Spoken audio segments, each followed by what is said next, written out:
Okay, so one of the students asked a question that here before this we discussed about the essentially configuration model, what that had to do anything with what we are discussing now. So the idea is that here I gave an example of how I have a graph, and then I can remove the edges, and then basically draw them by random, and basically with the constraint that the nodes are the same, their degrees is the same, and we have, we can have multiple different graphs.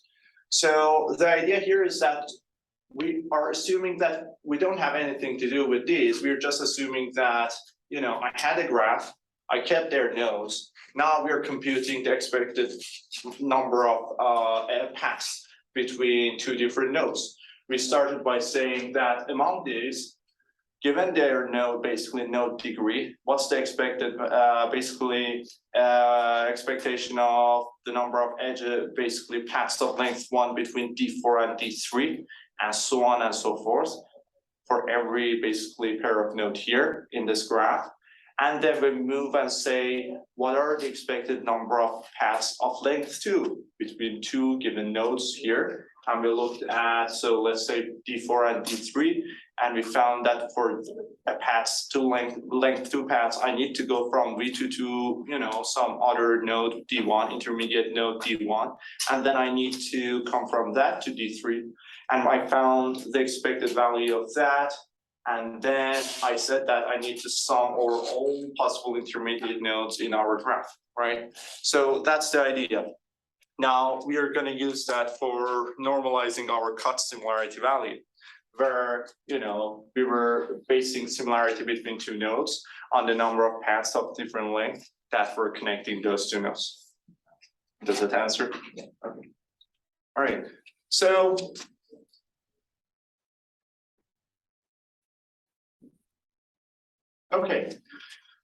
so if we have an adjacency matrix, elements of it are representing paths of length 1 between two nodes, right? Their sec squared is showing paths of length 2, and so on and so forth. So if I have AK, let's look at this matrix. Each element of that matrix AK, A to the power K, is showing how many paths of length K are there between the corresponding elements indices, right? So this one is showing how many paths of length K are there between node V1 and Vi, and this is showing how many paths of length K are between node V and I, which is basically the total number of nodes that we have in this graph. So each element is showing basically the number for the corresponding two elements, right? So I'm sorry, two indices. Now, if we consider one hot vector, meaning that it's a vector that all its elements are 0, right? Except for one of them, which is equal to 1. We call that EI, and we say that EI means that only element I of this vector of zeros is equal to 1. So it's all 0, 0, 0s, except for elements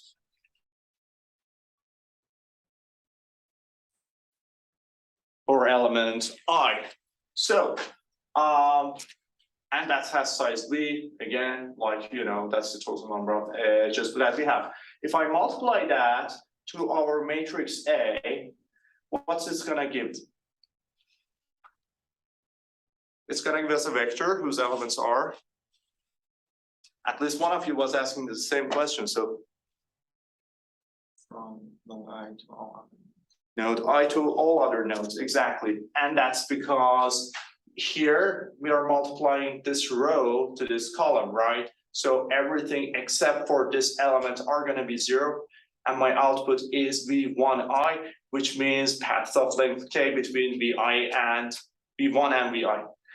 And that goes for all other rows in this vector. So that means that I have a vector that summarizes the total number of length K paths from any node in this graph that ends up at node Vi.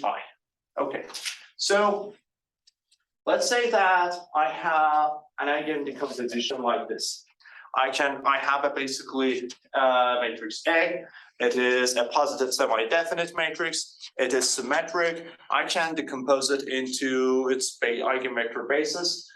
And V over here is the matrix whose basically each column is our eigenvector.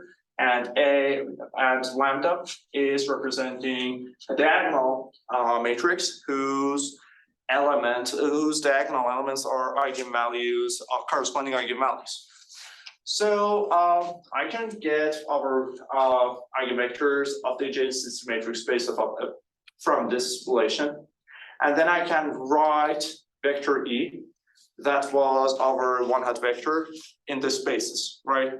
I can represent that as, let's say, C1, some constant, times V1, and V1 is the eigenvector corresponding to the leading eigenvalue, right?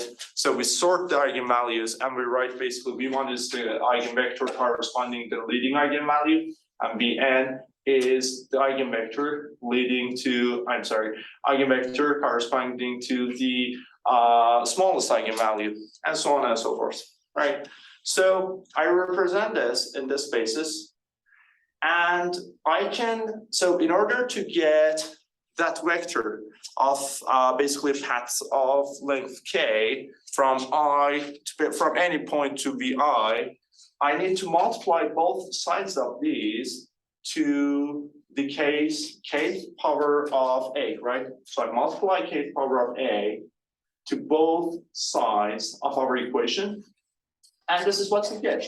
We have ake e to the I, basically not to the I, this is just showing which element is. Ake is equal to C1 ake E1 and plus C2 ake E2 and so on and so forth, right? So if we know this relation, right? Lambda I, Vi is equal to A Vi, right? And basically is just showing the index for our eigenvalue and its corresponding eigenvector. We have a total of V eigenvalues and eigenvectors here in the symmetric matrix. So, we basically multiply both sides of this by A. We write it this way, right? So I have AVI, lambda AVI, because this is a constant, right? It comes out. I mean, we can take this basically inside. And this is A squared VI, right? So this AVI from this is lambda VI, right? So I can rewrite this as lambda I squared VI is equal to A squared VI. And I can continue that for as many iterations as I want. So given that lambda VI is equal to AVI, I can say that lambda to the KVI is equal to A to the KVI, right? So that's fine. I have that, and then I look at this equation, and I see that I have A KVI here, right? For different eigenvectors of our adjacency matrix. So now I can take that, plug it into this equation, and I have AKEI, so the total number of the vector of numbers of paths of length k from any point to Vi is equal to this relationship, right? And I can see that this leading eigenvalue, this is the leading eigenvalue. And as k goes to infinity, this guy grows exponentially faster than any other basically term in this sum.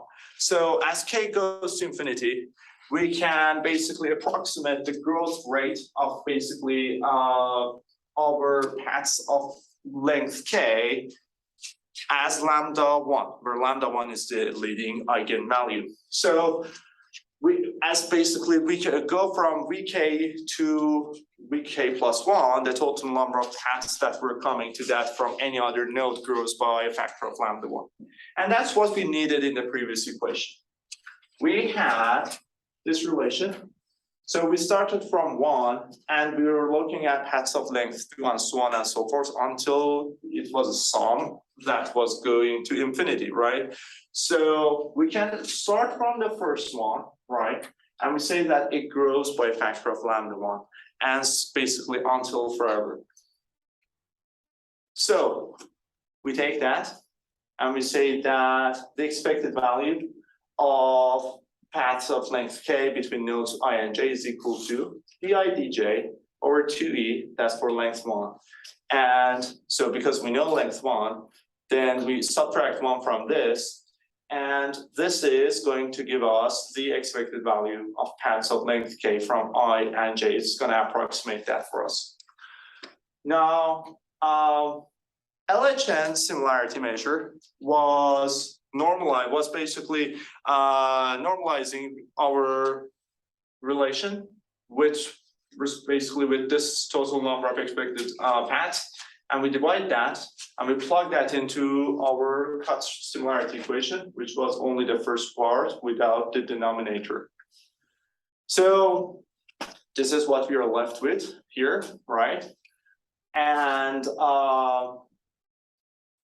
we plug that in, we have everything is fine. We have lambda k minus 1, di dj to e, that's fine. Alpha to the k, that's fine. Everything looks fine. And then we keep everything that has factor k in it, basically has k in it, index k in it. Inside the sum, right, we have alpha, we have a, we have lambda.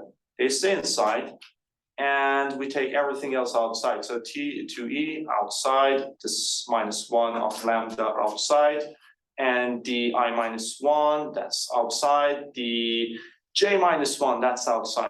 And then I use that to rewrite this in matrix notation, and this is what we get, right? So this matrix notation gives us LHN similarity measure between two nodes, which is based off of the total number of paths between two nodes divided by expected total number of paths between those two. All right. So I'm going to talk about homework a little bit. So let's summarize what we studied today. So we were looking at node-node similarity measure between two nodes in a single graph. We studied 3 methods in total. We studied basically path-based methods.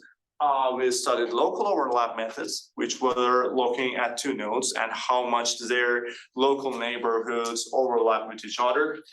Out of those, we studied common neighbors, Sorensen, Jacquard, Ruich, and Sultan, resource allocation at each other, where all of these, so the first 4 were functions of, basically all of these are functions of their common neighbors, how many neighbors they share. And the first 3 are looking only, basically are normalizing by the size of the local neighborhood. And the last 2 are also considering the importance of the neighbors that 2 nodes share. And the ones that they have higher, the neighbors that have lower degree essentially are indicator of higher similarity between the corresponding nodes. We then moved to global overlap measures, looked at cut similarity and LHN similarity. Both methods were essentially based on how many neighbors these 2, how many paths of different length are connecting these 2. And this, so one was cuts was just that. LHN was also saying that we need to normalize this because we don't want to be biased toward nodes that have higher degrees.